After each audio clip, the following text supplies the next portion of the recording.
नमस्कार।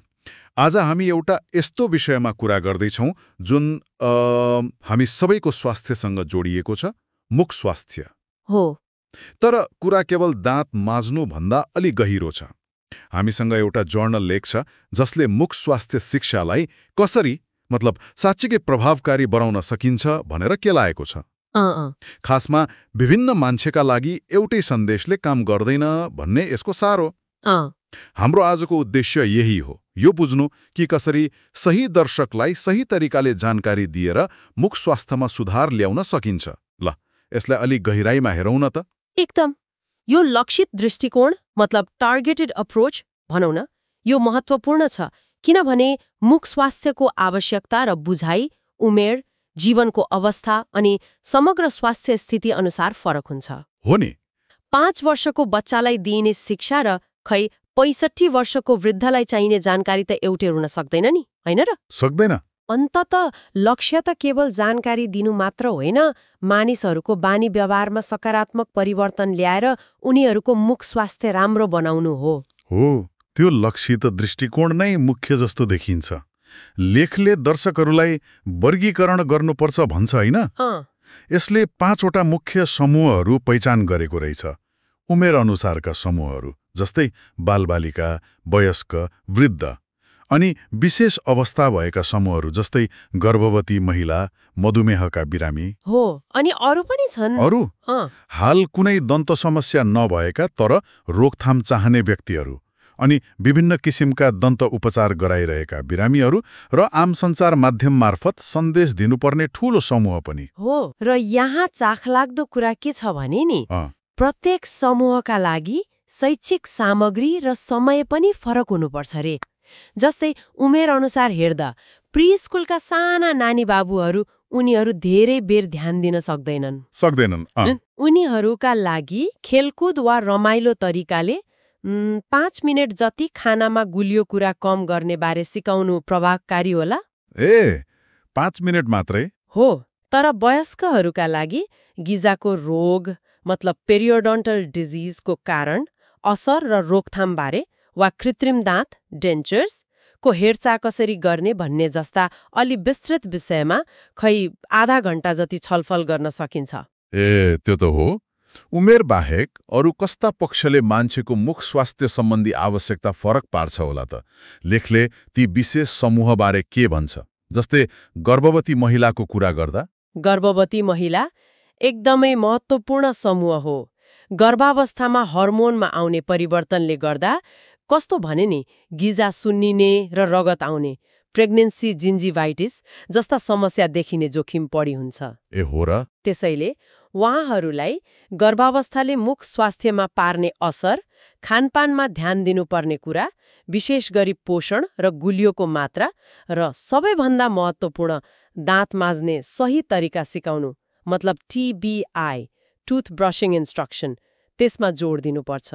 दाँत माझ्ने सही तरिका हो। यस्तै मधुमेहका बिरामीहरूलाई मुख सुक्खा हुने समस्या र संक्रमणको बढ्दो जोखिमबारे सचेत गराउनु आवश्यक हुन्छ। उहाँहरूको पनि छुट्टै आवश्यकता हुन्छ। अनि उपचार गराइरहेका बिरामीहरूको हक माने, जस्तै कसैले दाँत इम्प्लान्ट गराउँदैछ भने? हो, दाँत इम्प्लान्ट, डेन्टल इम्प्लान्ट जस्तो उपचार गर्ने बिरामीलाई प्रक्रिया सुरु हुनु अघिदेखि नै जानकारी दिनुपर्छ। इम्प्लान्ट के हो, शल्यक्रिया कस्तो हुन्छ, त्यसपछि के कुरामा ध्यान दिनुपर्छ, दुखाइ कसरी व्यवस्थापन गर्ने, र सबैभन्दा महत्त्वपूर्ण, इम्प्लान्ट राखिसकेपछि त्यसको सरसफाई कसरी गर्ने भन्ने विस्तृत जानकारी चाहिन्छ। सरसफाई एकदमै जरुरी। एकदमै, किनभने इम्प्लान्टको सफलता उचित हेरचाहमा धेरै निर्भर हुन्छ। त्यस्तै बाङ्गोटिङ्गो दाँत मिलाउने अर्थोडोन्टिक ट्रिटमेन्ट, ब्रेसेस लगाएका किशोर किशोरीलाई ब्रस गर्ने विशेष तरिका र खानपिनबारे छुट्टै सिकाउनुपर्छ। उनीहरूको लागि पनि फरक हुन्छ। यहाँ साँच्चै रोचक कुरा आउँछ जस्तो लाग्यो मलाई। लेखले केवल के सिकाउने भन्नेमा मात्र होइन, कसरी सिकाउने भन्नेमा पनि ध्यान दिनु सुझाएको छ है। हो त। जस्तै आजका 3D मोडेलहरू, अन्तर्क्रियात्मक मोबाइल एपहरू जस्ता आधुनिक सामग्री प्रयोग गर्दा सिकाइ अझ प्रभावकारी र रमाइलो हुन्छ भनिएको छ। अनि अर्को महत्त्वपूर्ण कुरा, सिकाउने व्यक्तिले सिक्ने व्यक्तिमा उत्प्रेरणा जगाउनु पर्यो रे। जानकारी दिनु मात्र पर्याप्त छैन, उनीहरूलाई त्यो जानकारी प्रयोग गर्न उत्साहित पनि बनाउनु पर्यो। एकदम। उत्प्रेरणा जगाउनु निकै महत्त्वपूर्ण पक्ष हो, जुन कहिलेकाहीँ छुट्छ क्या। छुट्छ हो। र यस्तै छुट्ने अर्को पक्ष हो मूल्याङ्कन। हामीले शिक्षा त दियौं, तर त्यो कति प्रभावकारी भयो त? के मानिसहरूले सिकेका कुरा व्यवहारमा लागू गरे? यो जाँच्नु एकदमै जरुरी छ। हो नि।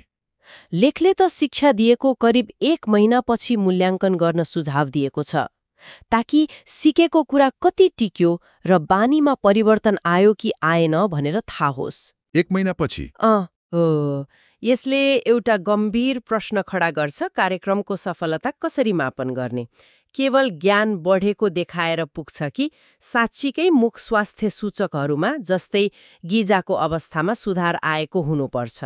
हो, त्यो महत्त्वपूर्ण प्रश्न हो। तर यो मूल्याङ्कन प्राय स्रोत साधनको अभाव वा कार्यक्रमको डिजाइनमा प्राथमिकता नपाएर ओझेलमा पर्छ। त्यसो भने यी सबै कुराको सार के हो त? निष्कर्ष के निकाल्न सकिन्छ? प्रभावकारी मुख स्वास्थ्य शिक्षा भनेको सबैलाई एउटै लाठीले हाँक्ने जस्तो हुँदैन। हुँदैन। यो त व्यक्तिको उमेर, अवस्था, आवश्यकता र सिकाइ शैली अनुसार तयार पारिएको हुनुपर्छ। जब हामी दर्शकलाई केन्द्रमा राखेर उनीहरूको खास आवश्यकता अनुसारको जानकारी सही तरिकाले र उत्प्रेरणा जगाउँदै दिन्छौं, तब मात्र मानिसहरूले कुरा राम्ररी बुझ्छन्, त्यसलाई अपनाउँछन् र मुख स्वास्थ्यमा दिगो सुधार देखिन्छ, होइन त? एकदम सही। र अन्त्यमा एउटा विचारणीय प्रश्न छोडेर जाउँ।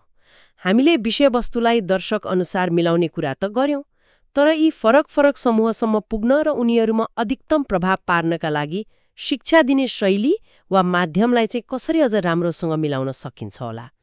शैली र माध्यम पनि महत्त्वपूर्ण भयो। हो, खास गरी आजकल जहाँ मानिसहरू डिजिटल प्लेटफर्म र सामाजिक सञ्जालतर्फ बढी आकर्षित छन्, के साना नानी बाबुलाई रमाइलो एनिमेसन भिडियो मार्फत सिकाउनु र वृद्धलाई सामुदायिक स्वास्थ्य शिविरमा प्रत्यक्ष कुराकानी गर्नु बढी प्रभावकारी हुन्छ? यी विविध माध्यम र शैलीलाई कसरी अझ सृजनात्मक रूपमा प्रयोग गर्न सकिएला, यसमा सोच्नुपर्ने ठाउँ छ।